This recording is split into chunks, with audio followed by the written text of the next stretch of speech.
today on Fishing with Gussy.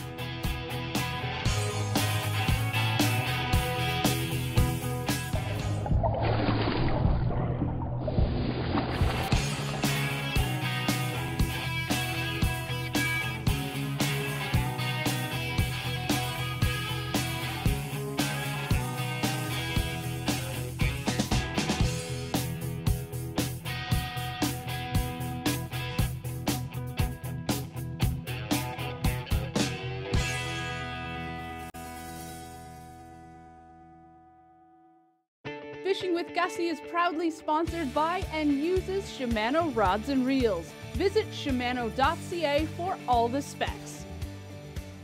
My buddy Jay Samsal and I are going to be out fishing for big pike. It's the middle of the summer. We're going to troll some crankbaits, and you're probably going to watch us have some fun. So let's get these baits in the water, buddy, and see if we can get some action going here.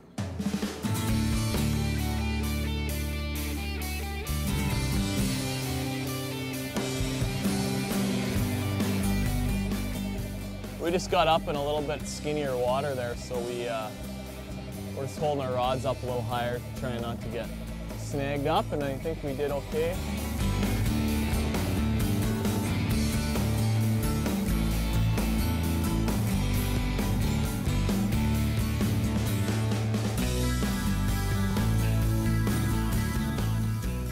In the summer, if you want to catch numbers of pike, you go back in the shallow weeds, but you want to catch big fish, this is where they are. They're out on the main lake, big water, and they're eating bait fish. This is a great way to cover a whole bunch of water. You can hit, 20, 30 spots or more in a day, and just keep looking for active fish. And you're not going to catch them everywhere, but you get on one spot and they're loaded. And like Jeff said, you don't always catch a ton of them, but you're going to catch the right ones, and that's what it's about, catching big fish and having fun with it. I can't believe we haven't got one yet, to be honest. But we'll do one more pass and then we'll go to the next one. It's not uncommon for these things to be suspended either. I mean, they're not always on the bottom. They can be up. If the bait are high, the fish are high. There's areas out here where I've fished over 40, 50 feet of water and caught fish in 10 feet below the surface. Yeah. It's definitely not uncommon to get them anywhere throughout the water column, especially when the bait are up high like they are today. There we go. Oh! Wow. Hooked up? Hooked up. Attaboy. Nice. Well, that didn't take long. On our second drive by this hump, I'm going to show you on my GPS what we're doing here when I get this fish in, but man, he just about ripped the arm right out of my hand. The arm right out of my hand. The rod right out of my hand. Good hit, and it feels like a pretty big fish actually, so. All right. We let out quite a bit of line because you want the more line you let out, the deeper that bait's gonna go. And we're covering some pretty deep. You can see we're actually in 48, 49 feet of water right now. Just kind of fell off the edge of this hump, and this is where these big pike are. Oh, look at this. Big girl? Yeah, pretty nice one, man. All right. Yeah. I don't know how you want to grab her, Jay. Get a tail on that thing? She's not ready. No. Nice.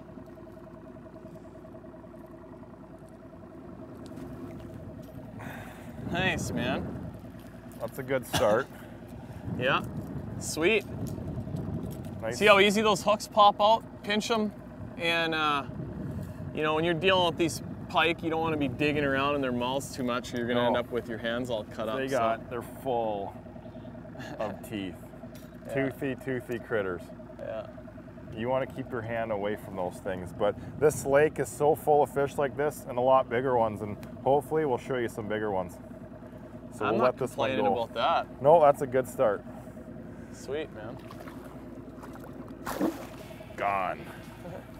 Everybody's happy. Let's get another one. Gee, there's pike mixed in with that stuff, and we're gonna pull our baits just by those things.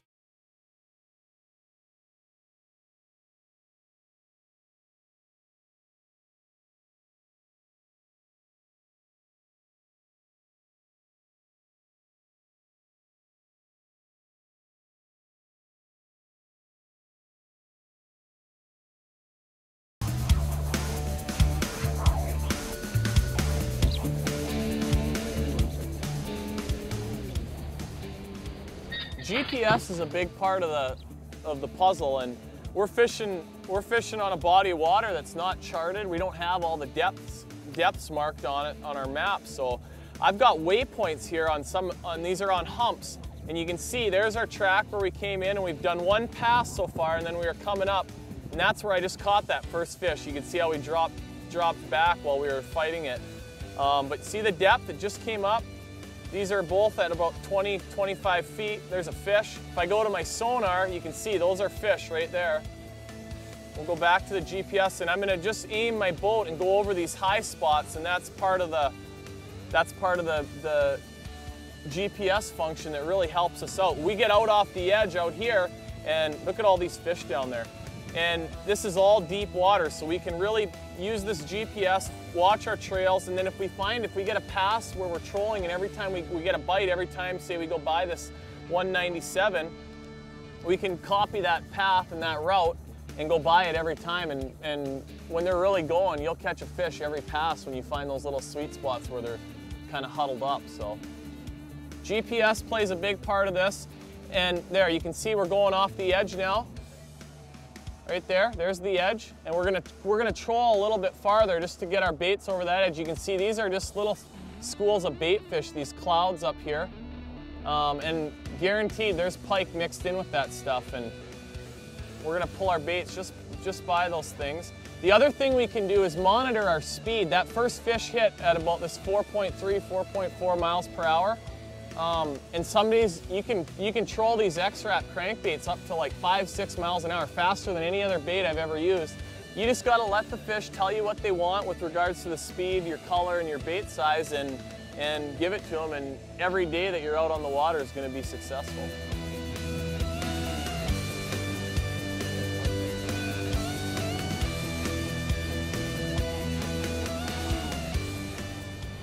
When you're gonna do a turn, when you're trolling like this, it pays off to just reel them in, turn the boat around, and start again. We got a pretty specific little line now that we want to troll up the side of this island. So if we want to, turn and keep our baits in the water, we got to do a pretty wide circle so that we're not catching each other's lines. So this just works better. Reel in, get the boat in the right, facing in the other direction that you want to troll, and then just start over again. Hooked up? Yeah, that's a good one, man. Wow. Give her, I'll take the... Got the big... Yeah, I'll take over for you here.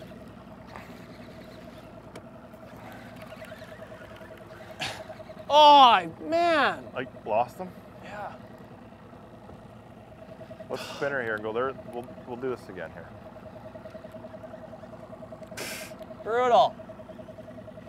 I don't care if it's bass in a tournament or walleyes or pike or anything. Losing fish. I don't like losing them. No.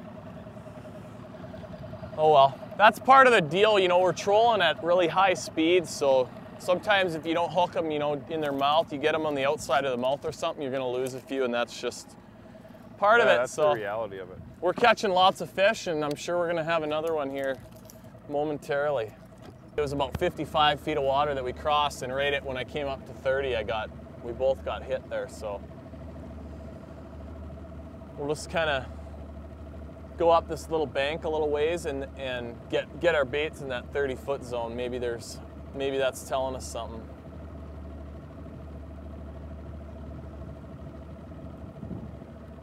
There we go. Big girl too. Attaboy, buddy. Oh yeah. Sweet.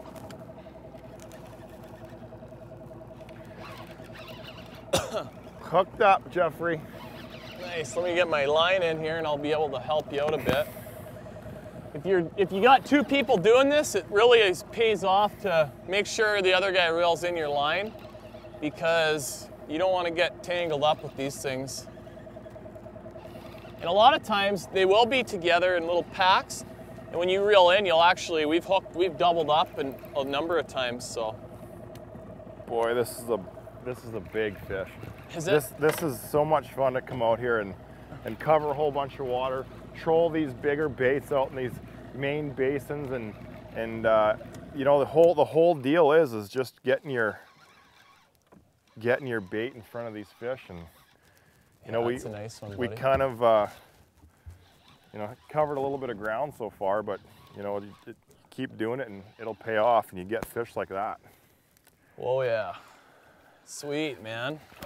We did not bring a net with us today. That's sort of my fault. But that's okay. You know, it's a lot easier on these fish when you don't net them. So, whoa, but they get a little angry like that, and it's nice to be able to just scoop them up. There we go. Look at that, man. That's a beauty. This is what we're out here doing, you know. Yeah. You can't just catch these fish in the shallow baits. You got to get out in the deeper water where these things are out feeding. They're out feeding on big baits like this. Look at the belly on that fish. It's actually bulging, and I'm sure he's got a couple big Cisco's in his stomach, like the size of this bait. And bass and everything else these things eat. Whoa. Okay, well, let's pop this hook out, buddy, and get her back. That's a good one. All right. Nice job. Get this guy back. Whoa. Oh. I was gonna give him the nice, gentle revival release there, and he didn't need it. I got a shower out of the deal. They're healthy. That's good. Cool, man. Sweet, man. That's a lot of fun. I love coming out here on, you know, Lake of the Woods, Sunset Country, putting your time in for these big fish. There's nothing like it. Is that okay? I hope you get the shower on the next one. Dry these shades off. Oh, that thing just drilled me. Yeah. Okay, well, let's get this boat turned around maybe and go back up along there once. Stay along here. Yeah.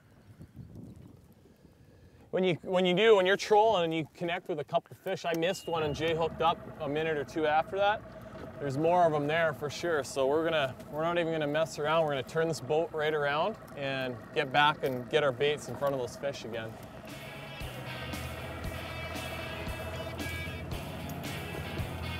If you're asleep at the wheel, they'll take the rod out of your hand if you're not paying attention. Yeah.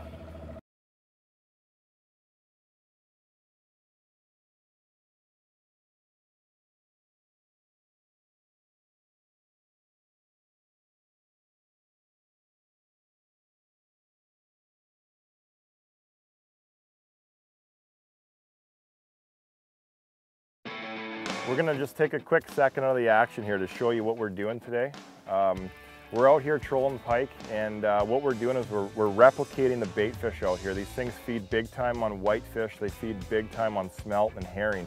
And we really like using the X-Wrap family of baits. These things are great imitators of herring, and they put fish in the boat.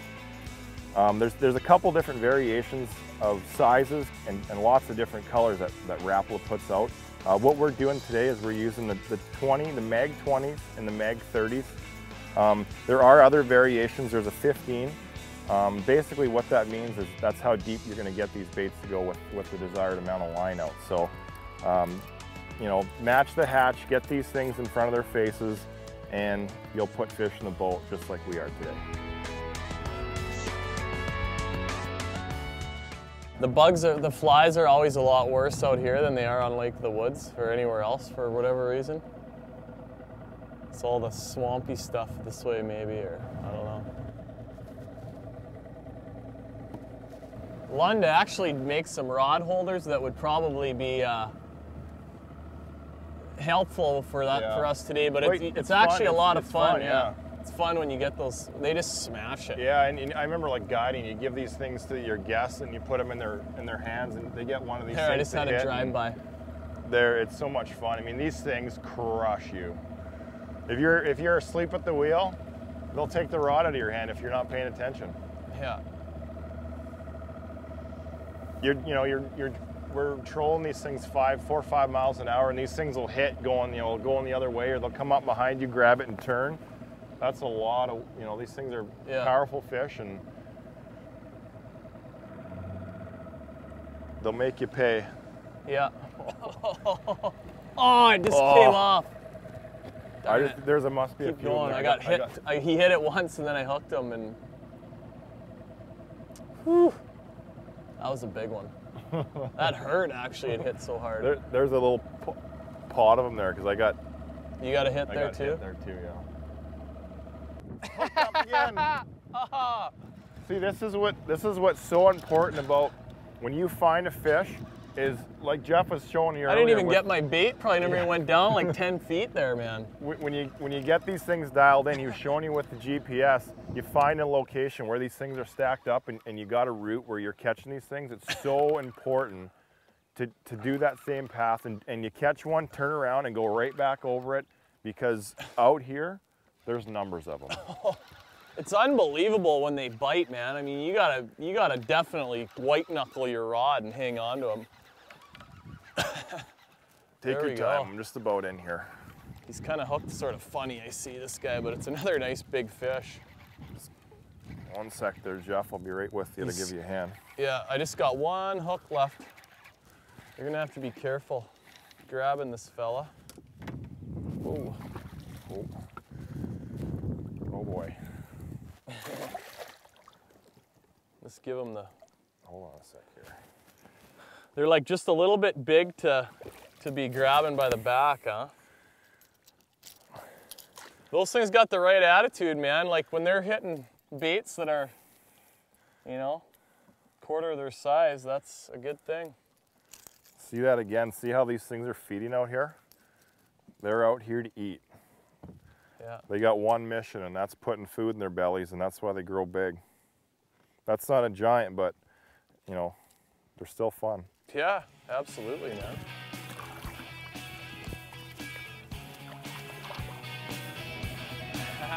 Sweet. So we can get our hands on this thing. Don't forget, there's more Gussy online with web exclusives like this one. Stout little guy. Yeah, that's it, man. Rain or shine, largemouths are not too picky when it comes to fall.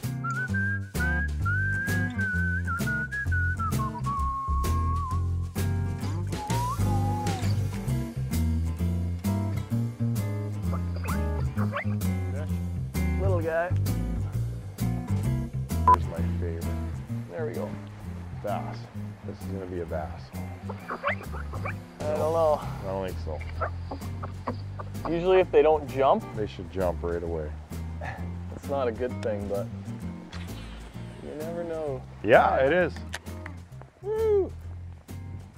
When you're cranking, as you can see this rod, how it's loaded all up. Another one. They're here. Look at that.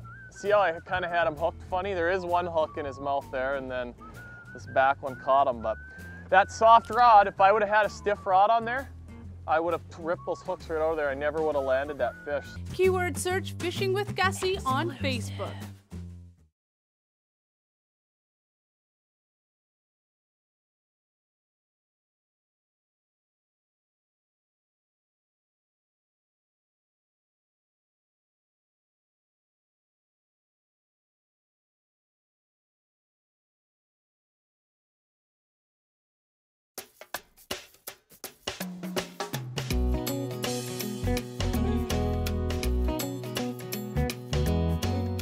Hi, I'm Jeff Strachan from Keewatin in Ontario, and this is my fishtail.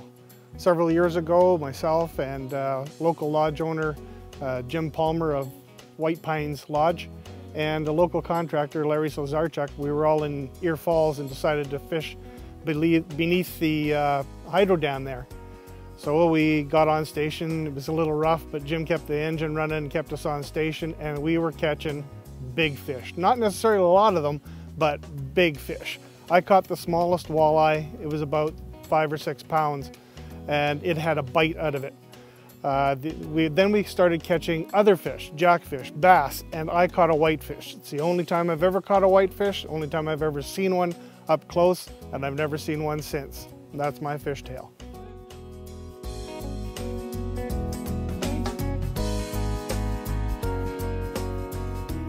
There we go. There's a big one.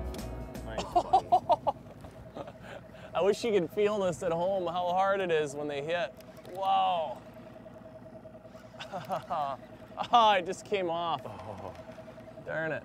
Oh, I'll keep going.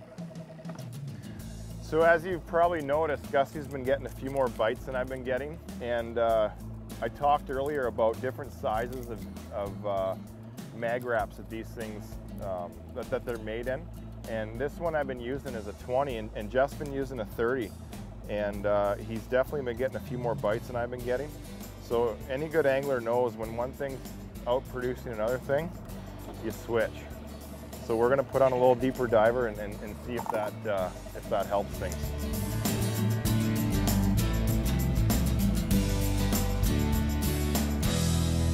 Hooked up. Oh yeah, buddy. Nice one. That's a big one. I just mentioned literally 30 seconds ago how important it is to switch your bait when something's out producing another bait, and I didn't have this bait in the water for a minute.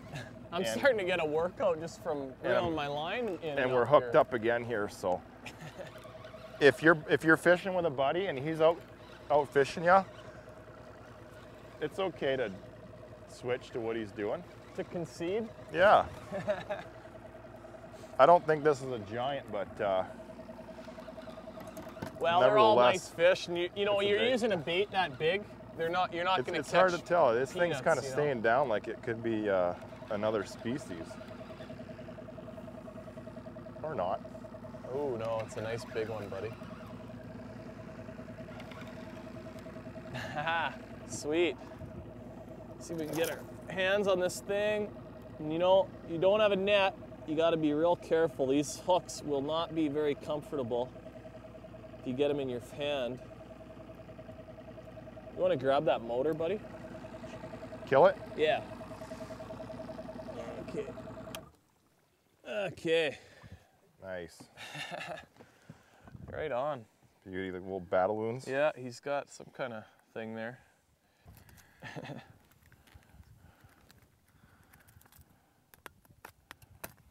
Good deal. There we go. Jay the dentist. All right, well, we'll get this girl back and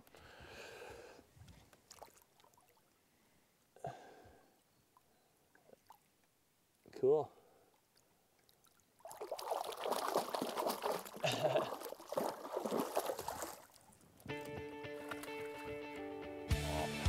Yeah, man. Back down. Fishing with Gussy proudly uses Power Pro Super Slick lines. Power Pro, all of the power with none of the noise.